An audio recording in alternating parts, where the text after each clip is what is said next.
आपका अंदाज कैची इच्छा, शाहपुर का विकास कैची इच्छा, आपका मोहब्बत भाई राकेश मिश्रा चुनाव चिन्ह कैची इच्छा, आप कैची इच्छा पर बटन दबाकर राकेश मिश्रा को भारी मतों से विजय बनाकर शाहपुर विधानसभा जाने में कितने छल, मेरे कितने पाप छुपाए हैं, अपने अंतस में मेरे सब संताप छुपाए हैं।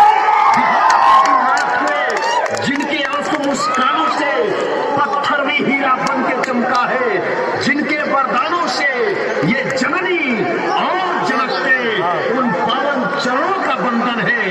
इस बार जन अधिकार पार्टी का अभिनंदन ही पूरे बिहार का अभिनंदन है। इस बार पप्पू यादव का अभिनंदन ही पूरे बिहार का अभिनंदन है। इस बार राकेश मिश्रा का अभिनंदन ही पूरे शाहपुर का अभिनंदन है। जी हाँ, पूरे बिहार का मुकुट जन अधिकार पार्टी।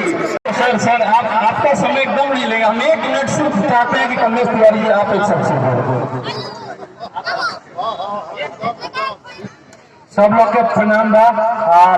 हमनी के मैंने दिल के धड़कन एक लिखा हो गए बड़े पप्पू यादव जी के बहुत बहुत स्वागत बा। एक बात काम की करनामेपुर के इतिहास लगा नहीं जाओ 1985 में बिंदुसारी दुबे जी मुख्यमंत्री बनल से बाद के पूरा स्थिति देखा कहीं जा आज तक बहुत कुछ नहीं के बदलल। मैं आपसे कहना चाहता हूँ कि जनाब पप्पू क्यों आया? पप्पू इसलिए आया है कि मेरे दरवाजे से कश्मीर से कन्याकुमारी एक गरीब लौट के नहीं गए। मेरे दरवाजे से आप उठा के देखिए, जब कोटा में बच्चे रो रहे थे सबकी मां फोन कर हमें प्रणाम स्वीकार करें। सम्मानित हमारे पिता तुल हमारे गार्जियन ईश्वर तुल देवतुल गार्जियन, क्रांतिकारी नौजवान साथियों, हमारे अमूल छात्र युवा साथियों, तमाम सम्मानित नेता मंच पर, युवा साथी, सब लोग हमारे पार्टी के प्रधान महासचिव सचिव सब लोग यहाँ स्कूटी से जाएगी आ रहा। यदि किसी ने देख भी लिया तो उस दिन मेरा अंतिम दिन होगा। दूसरा याद है हमारी मां के तरफ 3 महीना के अंदर 3 महीना बेटी सुरक्षित भैया 3 महीने में एक भी अपराधी, याद रखना, या तो अपराधी शमशान में, या तो जेल में, या तो बिहार के बाहर। यदि 3 महीने में एक भी अपराधी बच गया तो पप्पू यादव का रिजर्वेशन आप ले लेना, मैं जुड़ा आपके बीच में नहीं आता।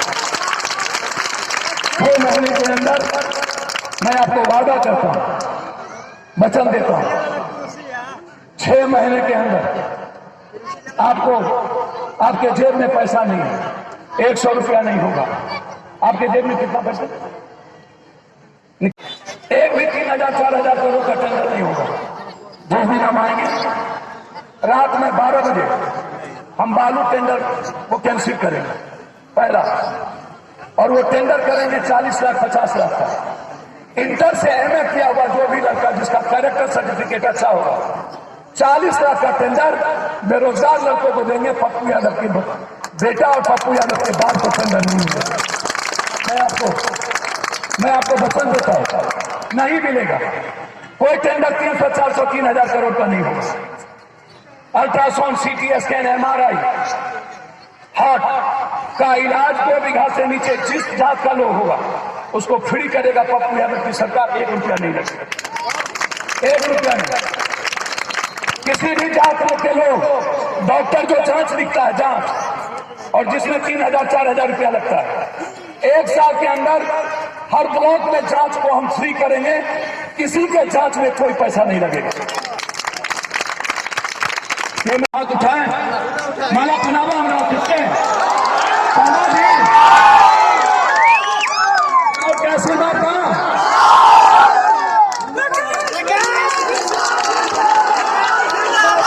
जिंदाबाद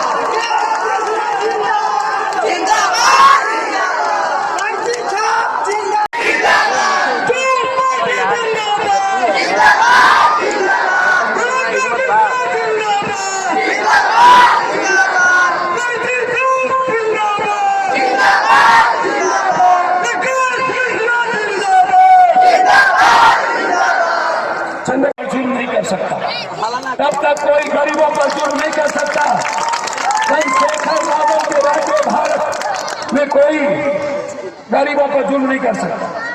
मैं ये हमारे लिए भेजा है, जिला प्रवक्ता है। यदि आपको भरोसा हो तो मेरा पैर छू के प्रणाम हो, मेरा स्वीकार करिए। मैं पैर छू के प्रणाम करता हूँ। मैं युवाओं के सपनों का बिहार देखना चाहता हूँ। मैं बिहार में बेटियों की सुरक्षा चाहता हूँ। मैं बिहार में इस अपराधियों का नामो निशान मिटाना चाहता हूँ। मैं बिहार में नेता पदाधिकारी के घर में सीसीटीवी कैमरा लगाना चाहता हूँ, ताकि कोई बेईमानी ना कर सके, कोई दंगा ना कर सके, कोई जातीय उन्माद पैदा ना कर सके। आप यदि कहेंगे दोनों हाथ उठा के, कौन साफ है?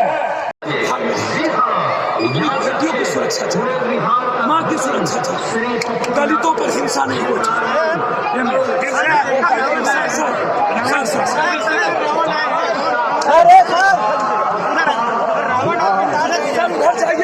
क्या चुनौती या मजबूरी आपके लिए?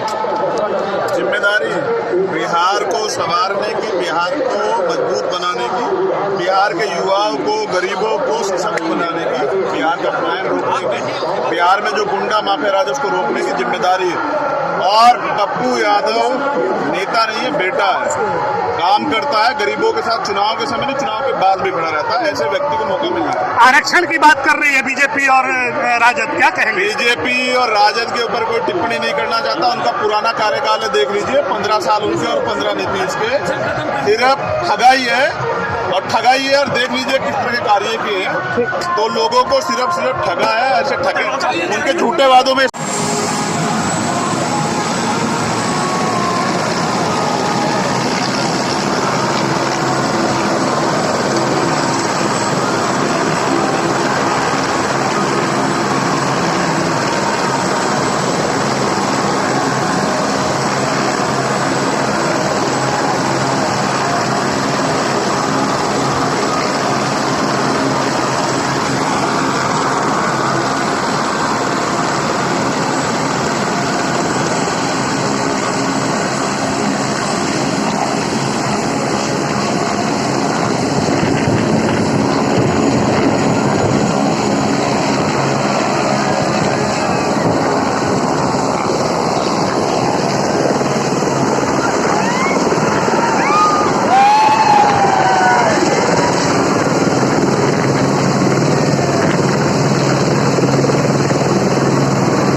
हाँ, मनोज नेपाली साहब, आप राकेश मिश्रा के कार्यक्रम में पहुंचे हुए हैं। कल शाहपुर विधानसभा क्षेत्र में रवि किशन और मनोज तिवारी आने वाले हैं, जो कि बीजेपी के स्टार प्रचारक के रूप में हैं। क्या कहेंगे उनको? भैया, वो लोग अच्छे कलाकार हैं, लेकिन नेता कितने अच्छे हैं ये इस बात की गारंटी नहीं है। कलाकार अच्छे हैं, बहुत ही अच्छे कलाकार हैं, सम्मानित कलाकार हैं, मनोज भैया हो चाहे रवि किशन हो। अभी तो वो अपने पार्टी के प्रायोजित कार्यक्रम के अंदर आ रहे हैं, और जो पार्टी बोलेगी वहीं बोलने के लिए आ रहे हैं। उनको पता नहीं है कि पब्लिक की समस्या क्या है। हवा में आएंगे और हवा में चले जाएंगे। आप मेरी बात उन तक पहुंचा दीजिएगा। हवा में उड़कर आने से ग्राउंड की समस्या नहीं पता चलती है। ग्राउंड में पता चलने के लिए आपको जमीन पर पैर रखना पड़ेगा। दूसरी बात कि उनको ये मालूम नहीं है चुनाव अब दल में नहीं रह गया है, चुनाव पब्लिक के दिल में है। दिल का चुनाव वो दल में लड़ के कैसे लड़े? उनको क्या पता कि हमारी पार्टी ने कौन से प्रत्याशी का चुनाव याद किया है? क्या मैं पूछता हूँ मनोज तिवारी और रवि किशन जी से खुलेआम पूछता हूँ कि क्या टिकट बंटवारे में आपका हाथ है? क्या आप जिस पार्टी के लिए प्रचार कर रहे हैं आपको पता था कि क्या यहाँ पर किसको टिकट दिया जा रहा है? और जब बिल्कुल भी पता नहीं था तो क्या आप तो एक गुड्डा हो गए, एक एजेंटे की तरह आ रहे हैं प्रचार करने के लिए? आपको जिसको कर दिया जाएगा उसको प्रचार करेंगे आप? ये कलाकार का काम थोड़े है, ये तो दरबारी हो गए लोग। अरे अगर आपका दिल है कम से कम तो ये ख्याल रखते कि हमारा एक कलाकार जहाँ से चुनाव लड़ रहा है मैं प्रचार नहीं करूंगा। अगर आप में ये होता तो आप ये करते। किसी भी पार्टी में रहकर पार्टी के एजेंटों को पहले यही ये कौन सा काम है? लेकिन मनोज मतलबी जी, आप अभी जो रवि किशन को टारगेट कर रहे हैं और मनोज तिवारी को टारगेट कर रहे हैं, इसके पहले भी तो आप तो राजनीति में नहीं दिखाई दी। नहीं, मैं राजनीतिक व्यक्ति नहीं हूँ, और वो लोग भी राजनीतिक व्यक्ति नहीं है। मैं आपको बता दूं, मनोज भैया हो, मनोज और रवि किशन भैया हो, वो लोग भी राजनीतिक व्यक्ति नहीं है। वो लोग शुद्ध कलाकार हैं, राजनीतिक काम कर रहे, राजनीतिक ड्रामा कर रहे हैं। के लिए द्वार पे मिला था 3 गो जादव परिवार, एक पुणेसर में और एक अभी हम लोग गए थे सुनिया या कोई सा गांव में गए थे, वहां पे 2 व्यक्ति तो हमारे सामने हमसे हाथ मिला कर आशीर्वाद दिए कि बाबा रघुए से मेहरबानी। और 3 दिन पहले रात को उनको अचानक तबियत खराब होता है और 12 बजे रात को सुविधा नहीं रहने के कारण सुबह पता चलता है कि वो मर गए हैं और उनके मरने में भी राकेश मिश्रा गए। यानी कि सबसे इंपॉर्टेंट शाहपुर विधानसभा में अगर है तो हर गांव में, हर घर के बगल में एक स्वास्थ्य केंद्र होना जरूरी है, एक एम्बुलेंस होना जरूरी है। नहीं तो एक भी व्यक्ति रात को यहाँ से निकलने में 1 घंटा 2 घंटा द्वारा पहुंचने में लग जाता है साहब, वो मर जाते हैं। मेरे पास 2 ऑप्शन है, बस मैं 2 ही ऑप्शन में बात कर रहा हूँ। जिस भविष्य को जीना है, क्या उसको मार के हम जी सकते हैं? आप सच बताइएगा, आप मीडिया से हैं, आपके बच्चे से अगर इंडिया का भविष्य है, आप अपने बच्चे को दुख में देख के उसको आगे बढ़ सकते हैं? आज शाहपुर विधानसभा का पूरा युवा वर्ग नरक में जी रहा है, पूरा युवा वर्ग नरक में है। किसी के बगली में बोले ना पप्पू यादव जी, किसी के पॉकेट में तुरंत 2000 रुपये निकलवा दीजिए, नहीं निकलेगा सर। जब आप मुझे स्वास्थ्य नहीं दे सकते हैं, सुविधा नहीं दे सकते हैं, जब आप मुझे रोजगार नहीं दे सकते हैं, फिर किस बात पे आप बात करते हैं? इस बात पे यह पांडे जी हवे, चौबे जी हवे, यादव जी हवे, राम जी हवे, फलान जी हवे, बस यही चक्कर में चली, यही चक्कर में चली। यह विकास है, अच्छी बात है भाई। अगर आप राष्ट्रीयता का विकास करते हैं तो और करिए, भगवान आपको सद्बुद्धि दें। हाँ, जिनकी भर लड़ाइए कुटाइए।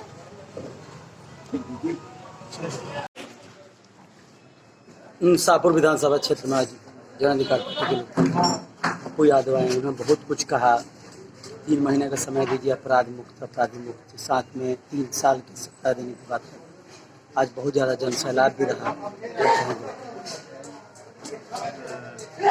देखिए, सबसे पहले आप जितने भी मीडिया कर्मी हैं,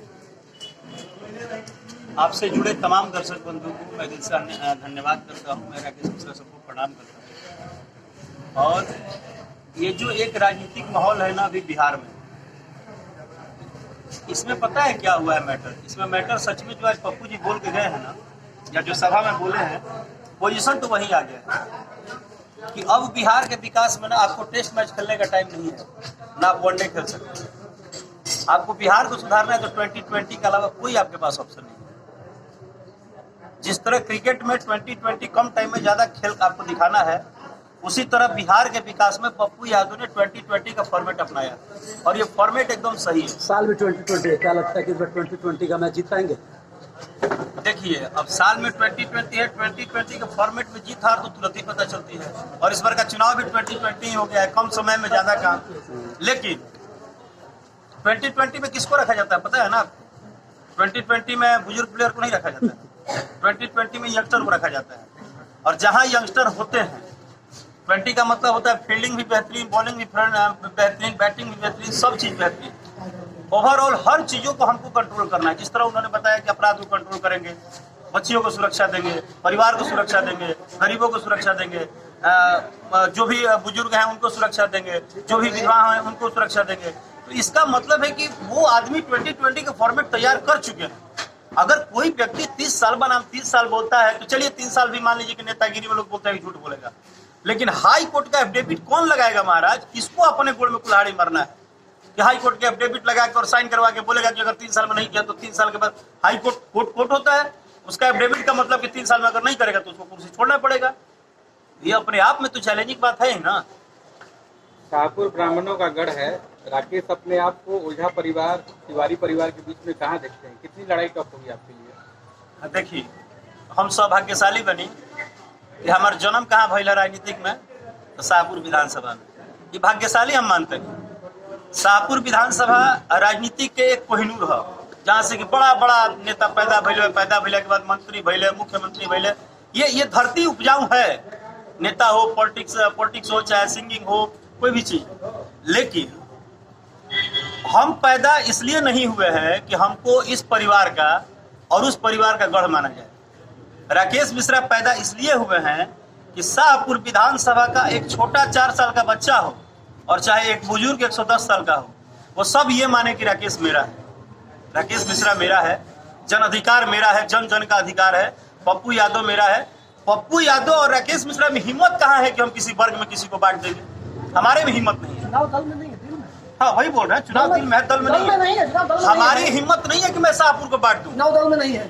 ये तो शाहपुर की बदकिस्मती गई है कि 20 साल से बटा रहा है और बटा के ये लोग भीतर जा रहे हैं, और जो बांट रहा है उसका रोज 2 फॉर्च्यूनर नया आ रहा है। हाँ? ये तो शाहपुर विधानसभा का बैड लक है। जाइए ना दिल्ली में महाराज, मैं तो खुल के बोलता हूँ, दिल्ली में जाइए। क्या नहीं था आपके पास? क्या नहीं था? पैसा था, पोजीशन था, पावर था, फ्रीडम था, सब कुछ था, लेकिन फिर भी जनता ने क्या किया? सर ये जनता को बांटने से दिमाग ही लगाना छोड़ दीजिए। और मेरा तो आप जानते हैं, मेरा पहला प्राथमिकता है, जब से मैं पैदा लिया हूँ तब से हारमोनियम में जाके एक काम करता हूँ कि लोगों को एंटरटेन करूँ। आज भी मेरा काम है कि मैं अपने विधानसभा में किसी व्यक्ति को रोने नहीं दूँ, और मेरे पास कोई अवसर नहीं है। राकेश जी, आप फिल्म अभिनेता भी हैं, भोजपुरी फिल्म से। कल आप ही के गढ़ में 2 फिल्म हस्तियां आ रहे हैं आपके खिलाफ प्रचार करने के लिए, मनोज तिवारी और रवि किशन। क्या कोनो दिक्कत नहीं है। देखिए वो उनका सिंबल है। शाहपुर में किसकी लड़ाई है? किसकी लड़ाई है? शाहपुर में इंसानियत की लड़ाई होती तो आज शाहपुर में जिसने 10 साल में नरक मचा दिया, दूसरे पार्टी ने 10 साल में 20 साल में नरक मचाने के बावजूद भी ये 20 कौन मुंह लेके वोट मांगा? तरी बहादुर न बढ़े। दूसरा आदमी के लाज लगी, तुम मुंह दिखाई था कौन? जौन आदमी को लड़कन के रोजगार न देला, सामने जाके पेड़ों खाता कहती हमारे वोट दी हो। अब इतना बेशर्मी की हद हो गई, बेशर्मी की हद पार हो गई। उस विधानसभा में जिनकी आप नाम ले रहे हैं वो हमारे गार्जियन हैं, वो हमारे बड़े भाई हैं। जैसे ही उनके शरीर से आप छाप हटाइएगा तो मैं रवि किशन जी का पैर छूता हूँ, मनोज तिवारी जी का पैर छूता हूँ, मैं देश के अमिताभ बच्चन का पैर छूता हूँ, मैं देश के सभी वरिष्ठ कलाकारों का पैर छूता हूँ। लेकिन कब? जब वो एज ए कलाकार हमारे पास आते हैं तब। अभी वो अपने सिंबल के लिए लड़ाई करने आ रहे हैं, तो उनको देखने लोग जाएं, ये भी जाएंगे तो मैं भी मुंह बांध के जाऊंगा, मेरा मन करेगा तो। लेकिन हम देखने किसको जा रहे हैं? मनोज तिवारी जी चाह रहे किशन जी को आप बोलना यही चाह रहे ना कि भीड़ जाएगी, लोग देखेंगे। लोग देखें, लेकिन उनके 5 मिनट आने से इन गरीबों का विकास नहीं होना है। कितने बार यहाँ स्टार आए हैं और कितने बार बड़े बड़े लोग आए हैं, फिर भी ये 20 साल से नरक में जी रहे हैं। इस शाहपुर की जनता को आप लॉलीपॉप देके आप जिंदगी में जी नहीं सकते। राकेश जी, आप यंग हैं, मेरे ख्याल से आप सबसे युवा यहाँ के उम्मीदवार हैं। कोई 3 कारण, पानी, बिजली और सड़क छोड़ के, ये तीनों मैं देख चुका हूँ इस इलाके में ठीक ठाक है। इन तीनों के अलावा आपका कोई एजेंडा जिसके बुते आप युवाओं को अपनी ओर आकर्षित करें और यहाँ से जीत सके? नहीं भैया, इनके 3 कारण में आपका एक कारण मैं रिजेक्ट कर दिया, जिसका आपने बोला कि बहुत ज्यादा है। वो बहुत ज्यादा है, लेकिन उसकी कंट्रोलिंग करना था, ओवरफ्लो हो गया है। पानी ज्यादा है, लेकिन पानी में कितने गरीब का घर बह गया, कितने गरीब का घर दह गया। उस पानी को रोकने का उपाय नहीं बना। ये पूरा बाढ़ क्षेत्र है, किसी बाढ़ क्षेत्र में आपने कभी रुकाव नहीं किया। सारे गरीब का घर बह गया, घर बहने के बाद घर मिला नहीं, राशन पे आता है वो मिलता नहीं है। और आज के डेट में मेरा जो पहला मुद्दा है, मेरे अभी आंख के सामने एक बहुत बड़ी घटना हुई है 4 दिन पहले।